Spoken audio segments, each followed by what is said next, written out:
Hey, welcome back. You're watching Liquid Lunch on Newsmax TV.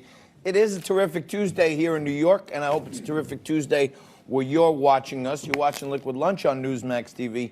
We bring you the best guests, the guests that know where the rubber meets the road.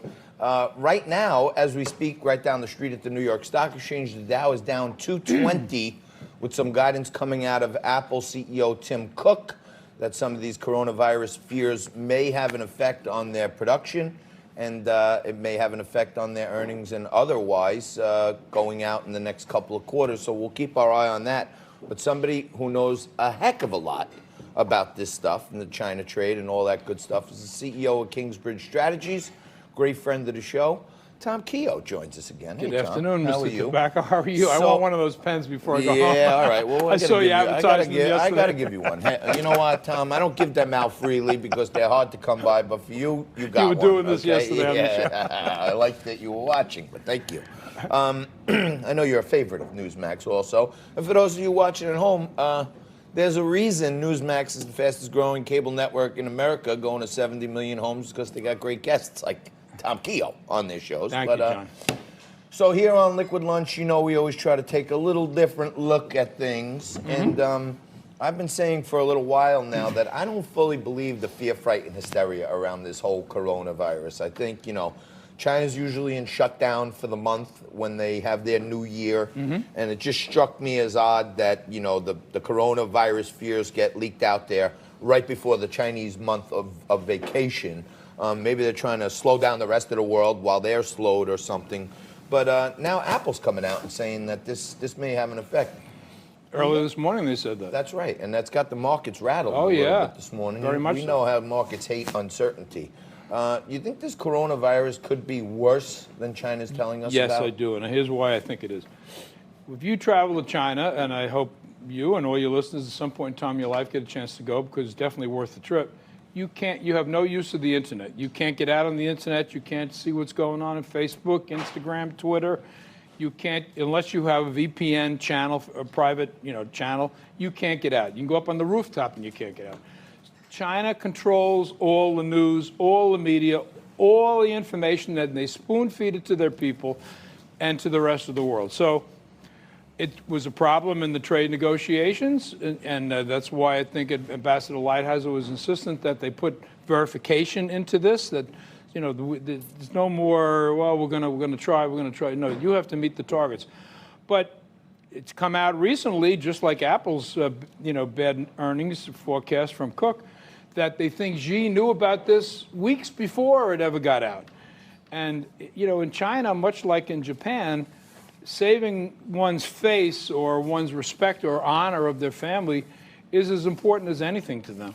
So I don't think Xi's going to survive this. That's my take. Well, look, I have been explaining to our viewers, because I like, our audience to try to kind of get a handle, like learn something from all our shows, that China is still one of the biggest net buyers of U.S. Treasuries, and that's what fuels our deficit spending. Absolutely. If they ever showed up at a Treasury auction and were just flat, they weren't a net buyer, the market would probably be down 5,000 points that day, in my view.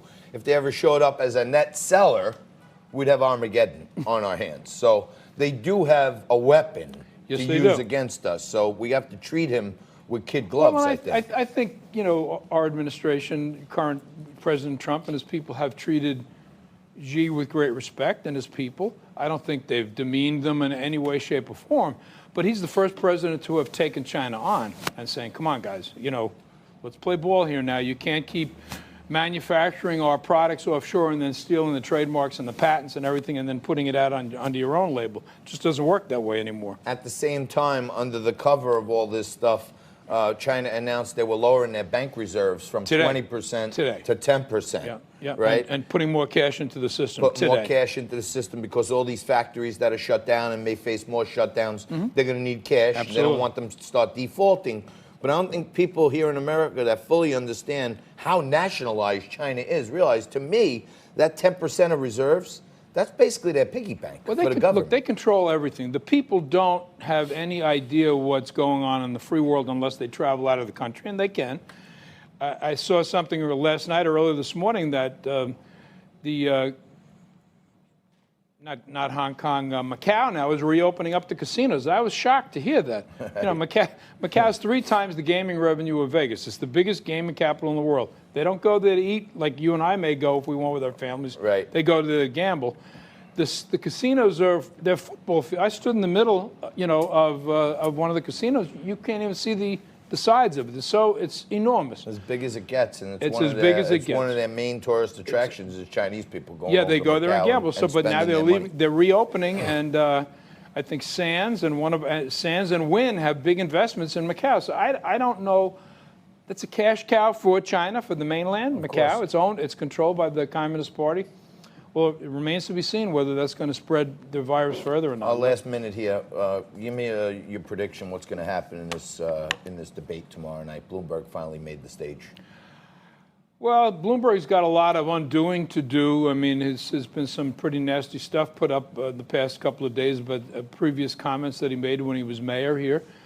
He's got a lot of backpedaling to do. However, I think unless Biden comes out in these next, Nevada, South Carolina, and Super Tuesday, unless he really breaks out of the pack, I think the Democrats will hold their nose and go with Bloomberg. That's what I'm thinking also, and he's making quite the showing. Spend $350 million. And now on the there's last some month. rumblings that maybe Hillary. he and Hillary are going to kiss and make up. Oh, my So God. look, We'll keep you posted on all that. I'd sure trade in Hillary if I were Bloomberg for anyone. But if you want to know about trade, that's what we got this guy for. He's the best of the John. best. Tom Kehoe, thank you for giving us a few minutes. You stay right there. Thank you for giving us a couple of hours. Thank you for the pen. And you stay right there. Tracy Beans will be with us next. She's an investigative journalist, editor and founder of Uncover DC, right after this.